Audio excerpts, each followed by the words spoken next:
Hi guys! Welcome to my mini vlog!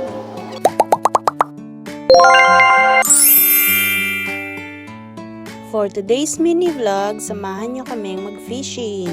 Maaga kaming nag-fishing ngayon, mga 2 PM kasi day off namin, so wala kaming work, kaya nagdesisyon kaming mag-fishing ng maaga at saka maganda ang forecast. Dahil nga guys, maaga kaming umalis, so dyan na rin kami nagmerienda. Yung ginawa kong puto cake, dyan na rin namin kinain. So after kumain, after magpiknik-piknikan, syempre ang ganda ng view, yan, nag-video ako, tapos picture, ang ganda ng swan, pati yung bird. Pero sa kasamaang palad guys, medyo ginagabi na kami dito, wala pa rin kaming huli. So makikita nyo, palubog ng araw, kami inip na. Ganun po talaga ang pag-fishing guys. So pasensya lang talaga. Wait natin may dumating na isda. Pag may dumating naman na isda, talagang blessing. Madami yan. Minsan nakakainip pero okay lang kasi at the end of the day, may pagkain tayo, may uulamin tayo, diba? Sipag at tiyaga is the key talaga. So yun lamang po guys. Thank you for watching. Bye!